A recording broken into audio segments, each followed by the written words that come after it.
بسم اللہ الرحمن الرحیم اللہم صلی علی محمد وعلی آل محمد وعترتہ بعدد کل معلوم لک۔ السلام علیکم ناظرین، سیرت النبی صلی اللہ علیہ وسلم کی 19ویں نشست میں خوش آمدید۔ آج کی اس نشست میں آپ سنیں گے کہ رسول اللہ صلی اللہ علیہ وسلم نے مکہ سے باہر دعوت اسلام کیسے پہنچائی۔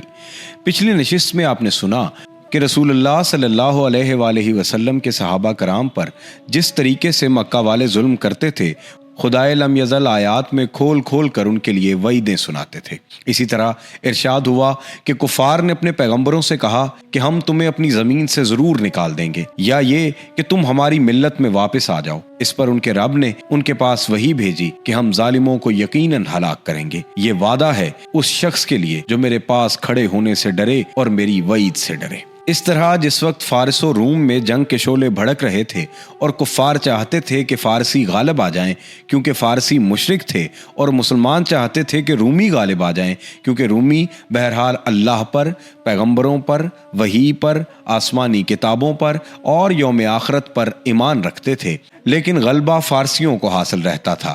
اور اس وقت اللہ نے یہ خوشخبری نازل کی کہ چند برس بعد رومی غالب آ جائیں گے۔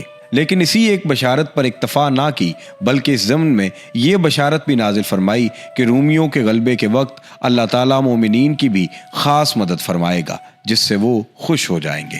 چنانچہ ارشاد ہوا، یعنی اس دن اہل ایمان بھی اللہ کی ایک خاص مدد سے خوش ہو جائیں گے۔ اور آگے چل کر اللہ کی یہ مدد جنگ بدر کے اندر حاصل ہونے والی عظیم کامیابی اور فتح کی شکل میں نازل ہوئی۔ قرآن کے علاوہ خود رسول اللہ صلی اللہ علیہ وسلم بھی مسلمانوں کو وقتاً فوقتاً اس طرح کی خوشخبری سنایا کرتے تھے۔ چنانچہ موسم حج میں آپ عکاظ، مجنہ اور ذوالمجاز کے بازاروں میں لوگوں کے اندر تبلیغ رسالت کے لیے تشریف لے جاتے تو صرف جنت ہی کی بشارت نہیں دیتے، بلکہ دو ٹوک لفظوں میں اس کا بھی اعلان فرماتے کہ لوگو لا الہ الا اللہ کہو، کامیاب رہو گے اور اس کی بدولت عرب کے بادشاہ بن جاؤ گے، اور اس کی وجہ سے عجم بھی تمہارے زیر نگی آ جائے گا۔ پھر جب تم وفات پاؤ گے تو جنت کے اندر بادشاہ رہو گے۔ یہ واقعہ آپ پچھلی نشستوں میں بھی سن چکے ہیں کہ جب عتبہ بن ربیعہ نے آپ کو متاع دنیا کی پیشکش کر کے سودے بازی کرنا چاہی اور آپ نے جواب میں ہاں میم تنزیل السجدہ کی آیات پڑھ کر سنائی تو عتبہ کو یہ توقع بند گئی کہ انجام کار آپ غالب رہیں گے۔ اسی طرح ابو طالب کے پاس آنے والے قریش کے آخری وفد نے آپ کے ساتھ جو گفتگو کی اس کی تفصیلات بھی آپ پچھلی نشستوں میں سن چکے ہیں۔ اس موقع پر آپ نے پوری صراحت کے ساتھ فرمایا تھا کہ آپ ان سے صرف ایک بات چاہتے ہیں، وہ جسے مان لیں تو عرب ان کے تابع فرمان بن جائے اور عجم پر ان کی بادشاہت قائم ہو جائے۔ حضرت خباب بن ارد کا ارشاد ہے کہ ایک بار میں خدمت نبوی میں حاضر ہوا، آپ کعبے کے سائے میں ایک چادر کو تکیہ بنائے تشریف فرما تھے۔ اس وقت ہم مشرکین کے ہاتھوں سختی سے دوچار تھے۔ میں نے کہا کیوں نہ آپ اللہ سے دعا فرمائیں۔ یہ سن کر آپ اٹھ بیٹھے، آپ کا چہرہ سرخ ہو گیا اور آپ نے فرمایا، جو لوگ تم سے پہلے تھے ان کی ہڈیوں تک گوشت اور اعصاب میں لوہے کی کنگیاں کر دی جاتی تھیں، لیکن یہ سختی بھی انہیں دین سے باز نہ رکھتی تھی۔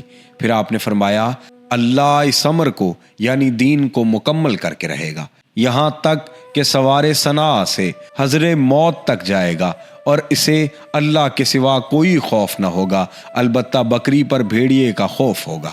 ایک روایت میں اتنا اور بھی ہے کہ لیکن تم لوگ جلدی کر رہے ہو۔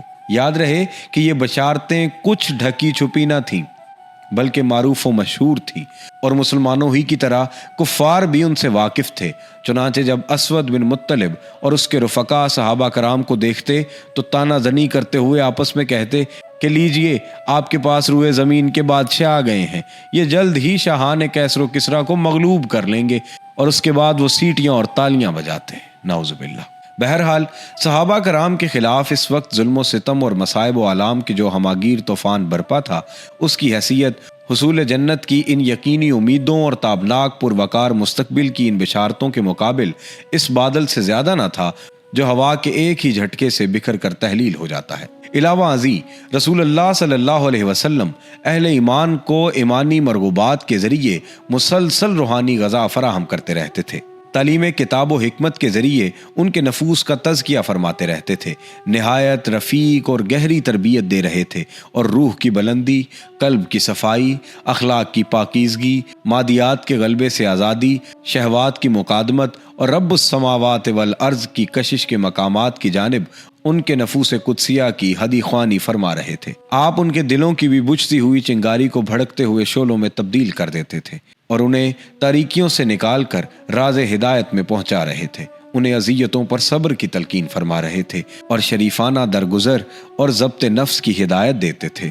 اس کا نتیجہ یہ تھا کہ ان کی دینی پختگی فزوں تر ہوتی گئی اور وہ شہوات سے کنارہ کشی، رضا الہی کی راہ میں جاں سپاری، جنت کے شوق، علم کی حرص، دین کی سمجھ، نفس کے محاسبے، جذبات کو دبانے، رجحانات کو موڑنے، ہجانات کی لہروں پر قابو پانے اور صبر و سکون کے وقار کی پابندی کرنے میں انسانیت کے نادرہ روزگار نمونہ بن گئے۔ اس کے بعد سفر شروع ہوا تیسرے مرحلے کا، یعنی بیرون مکہ میں دعوت اسلام کا۔ شوال سن 10 نبوت، مئی کے آخری مہینے یا جون کے ابتدائی مہینے میں نبی صلی اللہ علیہ وسلم طائف تشریف لے گئے۔ یہ مکہ سے تقریباً 60 میل دور ہے۔ آپ نے یہ مسافت آتے جاتے پیدل طے فرمائی تھی۔ آپ کے ہمراہ آپ کے آزاد کردہ غلام حضرت زید بن حارثہ تھے۔ راستے میں جس قبیلے سے گزر ہوتا اسے اسلام کی دعوت دیتے، لیکن کسی نے بھی اسلام کی دعوت قبول نہ کی۔ جب طائف پہنچے تو قبیلہ ثقیف کے 3 سرداروں کے پاس تشریف لے گئے، جو آپس میں بھائی تھے اور جن کے نام یہ تھے: عبد یالیل، مسعود اور حبیب۔ ان تینوں کے والد کا نام عمرو بن عمیر ثقفی تھا۔ آپ نے ان کے پاس بیٹھنے کے بعد انہیں اللہ کی اطاعت اور اسلام کی مدد کی دعوت دی۔ جواب میں ایک نے کہا کہ وہ کعبے کا پردہ پھاڑے اگر اللہ نے تمہیں رسول بنایا ہو۔ دوسرے نے کہا کیا اللہ کو تمہارے علاوہ کوئی اور نہ ملا؟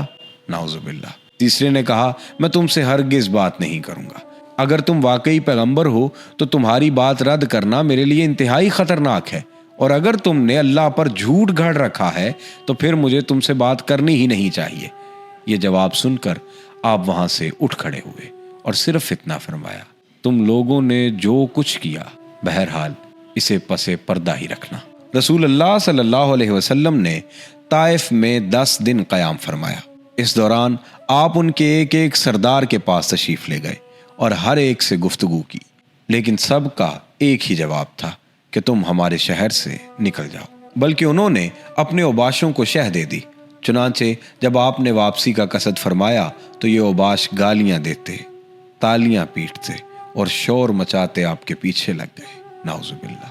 اور دیکھتے ہی دیکھتے اتنی بھیڑ جمع ہو گئی کہ آپ کے راستے کے دونوں جانب لائن لگ گئی۔ پھر گالیوں، بدزبانیوں کے ساتھ ساتھ پتھر بھی چلنے لگے، جس سے آپ کی ایڑی پر اتنے زخم آئے کہ دونوں جوتے خون میں تربتر ہو گئے، نعوذ باللہ۔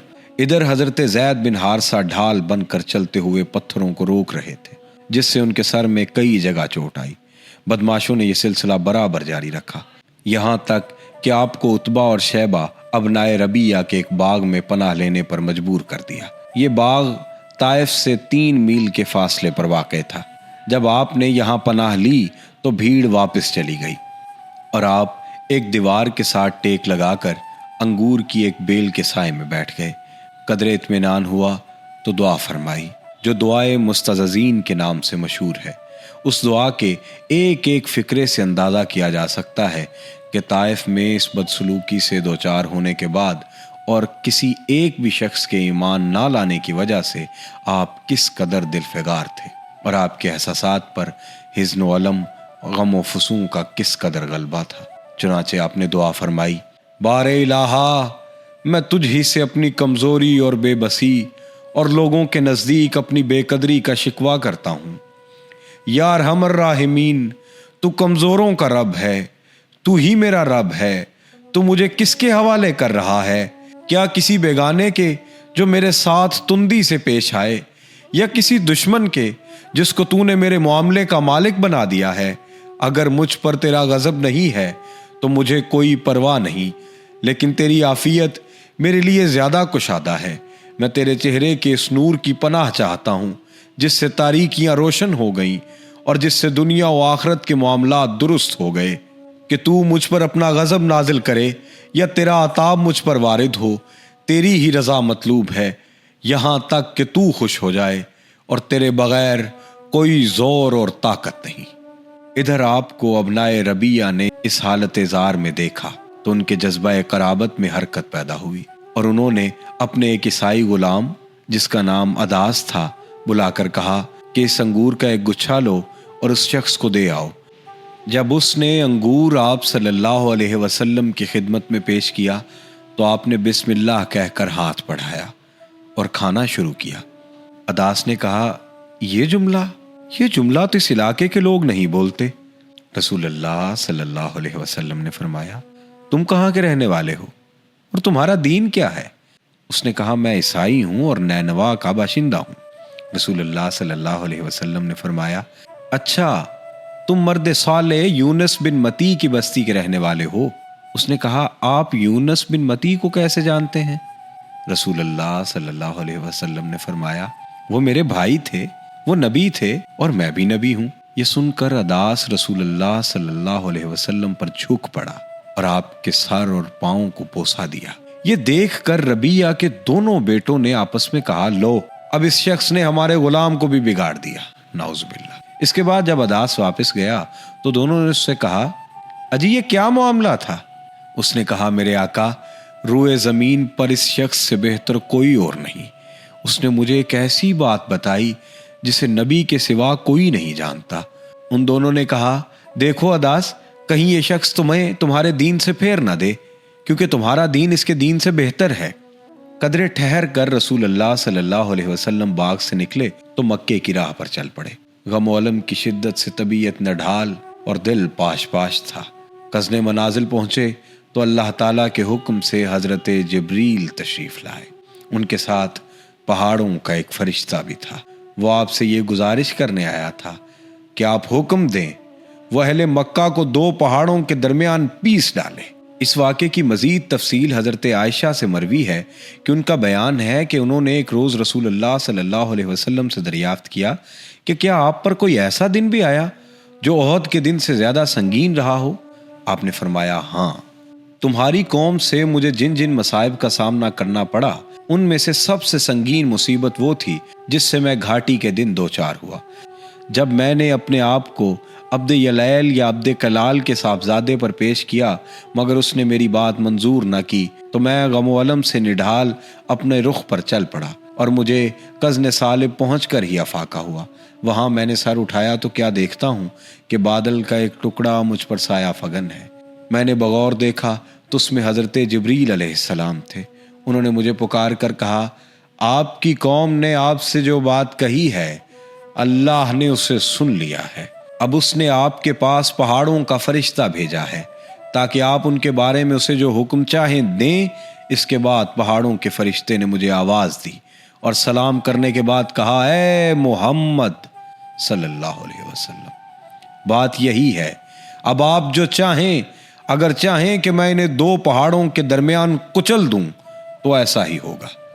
نبی صلی اللہ علیہ وسلم نے فرمایا، نہیں، بلکہ مجھے امید ہے کہ اللہ ان کی پشت سے ایسی نسل پیدا کرے گا جو صرف ایک اللہ کی عبادت کرے گی اور اس کے ساتھ کسی کو شریک نہ ٹھہرائے گی۔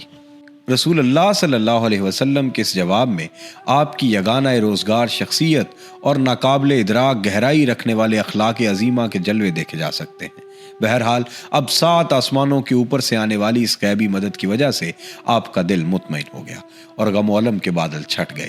چنانچہ آپ نے مکے کی راہ پر مزید پیش قدمی فرمائی اور وادی نخلا میں جا کر ٹھہر گئے۔ یہاں 2 جگہیں قیام کے لائق ہیں، ایک السیل الکبیر اور دوسری زیمہ، کیونکہ دونوں ہی جگہ پانی اور شادابی موجود ہے، لیکن کسی ماخذ سے یہ پتہ نہیں چل سکا کہ آپ نے ان میں سے کس جگہ پر قیام کیا۔ ناظرین، آج کی اس نشست سے فی الحال اتنا ہی۔ اپنے میزبان سید ابرار ابوالحسن کو اجازت دیجیے۔ اللہ حافظ و ناصر۔